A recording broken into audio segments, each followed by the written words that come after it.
When Kent Fiber came into Kent County, one of the things that I think they realized, maybe at the time, but as it came along, is that in order to amortize the amount of money that they had put into the fiber optic project, they were going to have to do something bigger, and data centers kind of popped up on their list. They lobbied heavily 3 years ago for tax incentives to bring data centers into Maryland. A lot of states have this. They're going after it. Virginia, New Jersey. It didn't pass until this last year. And now there's a sales and use tax abatement waiver for 10 years on data centers. So any computers, ventilation equipment, anything they buy, they don't have to have sales in Maryland sales and use tax. And the local governance where a data center wants to locate can waive personal property taxes. So in Kent County, we have a 2% personal property tax that goes down over time. So when that came into being, I think the Kent County commissioners and the Economic Development Commission looked at trying to make it as attractive as possible to bring data centers into Kent County, along with the tax. So I think that's the origination of the whole thing. Tell people what a data center is. Well, it can be a lot of things. It can be a co-location where there's a lot of different companies that are renting space for their computing. Rather than, companies used to keep their data at their office. They had servers in their offices, and all of the data, like a law firm would have big servers, and some law firms, small law firms still do. But we're starting to migrate out of that and put them offsite. And then of course there's the whole cloud computing. You're using data processing centers. We're using a data processing center right this minute, as a matter of fact. We're going through big servers that are helping. Netflix uses them, Amazon uses them, there's Google, Microsoft, Apple. All of that cloud computing that we do is there too, but they can be small little places, or they can be gigantic footprints. And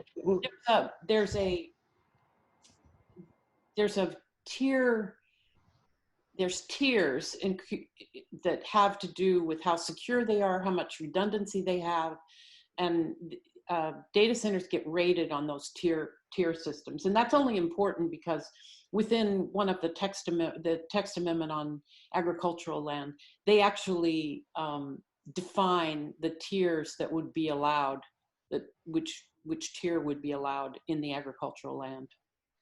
Liz, what kind of footprint are we talking about, and what would be any environmental consequences? Think of these as warehouses. I mean, they're massive. They can be very large, and they have the same kind of footprint as warehouses, but with parking, cooling facilities, and other things. I was just reading an article about Microsoft just clearing a whole square mile to install one of its new facilities. So they can be very, very large, and they, for security reasons, will put up berms, and there will be lights and noise associated with it, depending on the security. So it can be very, very large. Farmland would be attractive to these kinds of places because it's just like solar facilities. They don't have to clear the land. It's just like any developer. They don't want to have to take down trees, and so we've got plenty of open land in Kent County, making us vulnerable in that way. We have good electricity. We have fiber. There is water. There is a very high demand for water. We're not sure how that would work out away from public water facilities. We have a limited aquifer for irrigation in our county. So there might be a concern there as well. There'll be an economic development argument that this is low-hanging fruit, that with a data facility coming in, this helps in the long run with the county. What's the argument against that. Well, you can debate that, but the argument isn't whether it's economic boon or bust for the county. It's you shouldn't put it on agricultural land. So there's plenty of areas already zoned, the employment zone, the industrial zone, where these data centers were designed for. So the question isn't to be debated by us as to whether or not they're an economic benefit to the county. I mean, you can see lots of times they're not, you know, between tax breaks and few jobs, it doesn't look like it's going to be a huge boon to the county, but I'm not here to argue that. I'm here to say that these data centers should not be put on agricultural land and open the door for precedent and the slippery slope for any other development that wants to come in and take advantage of cheaper open space. And what do you want out of this upcoming council meeting?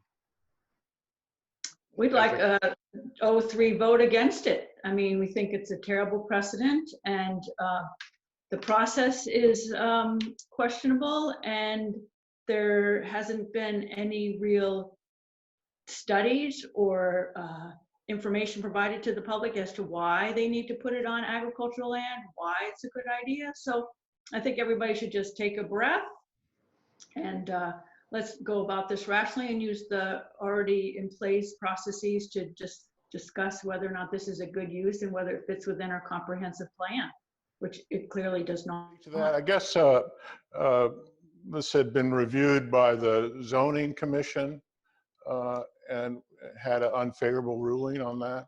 Yeah, it was unanimous, actually. The Kent County Planning and Zoning Commission reviewed this application. It's called Code Home Rule 3-2020. You can find it on the commissioner's website if you want to read through it. But they just found, I mean, they found so many things wrong with it.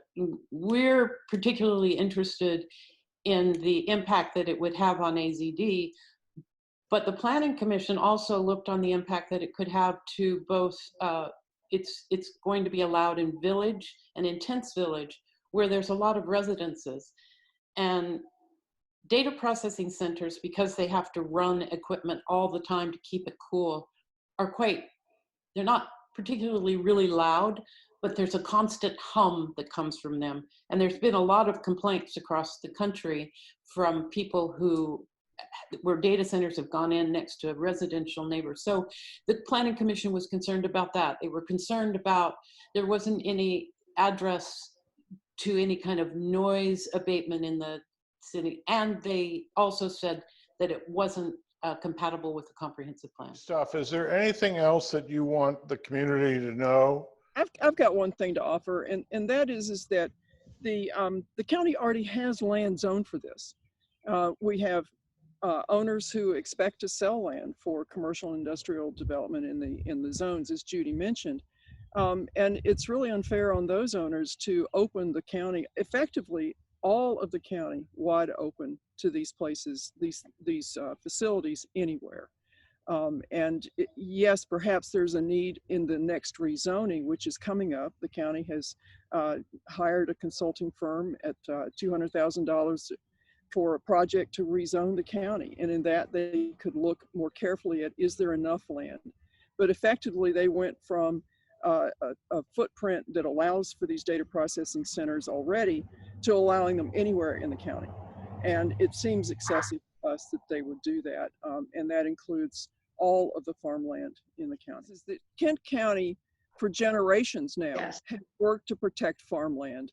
The county's property owners and elected leaders have made tough decisions in the past to sustain our agricultural industry. And as a result of that, we have some of the best farming conditions. We were voted within the last 10 years or so, we were voted as one of the best places for farming, for a family to move a farm to. And we've had families move here. The Langenfelders moved here because we had such advantageous conditions, and now have created a whole new business.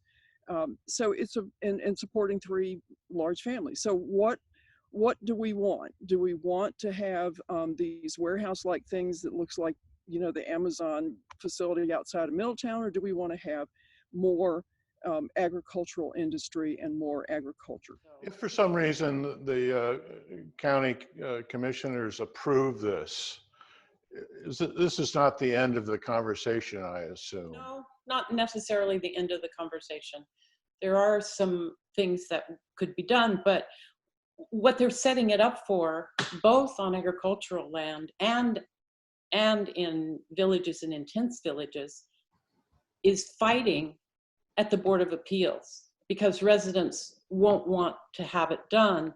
So when projects come forward, there'll be people that come forward. Instead of trying to, you know, if I lived in a world where the commissioners were doing their job, instead of having something that's going to create conflict within the county, they could have done something and brought in other people to kind of get something that wouldn't create conflict, that would still meet the needs, their needs of thinking that they need to do something in order to attract data centers.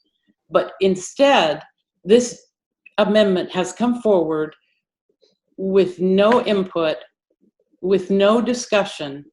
It's being pushed through, and I will say that there is a sense that we're not even sure that it's legal, because they can't have open meeting. They can't, people are supposed to be able to be at a legislative process. We're only going to be on the phone. We can't be in the meeting. And we're not quite sure why the commissioners are doing this. This is not an emergency. It doesn't have to be done today. They could wait until there's more easing and people could social distance within the commissioners' meeting so that we could have a regular public meeting. And although Frosch has issued guidelines, he has stated quite clearly that he doesn't know if these meetings are legal or not, or would hold up if they were challenged legally. So I don't know that that would be the course that we would take, but it's something to consider. Well, thank you.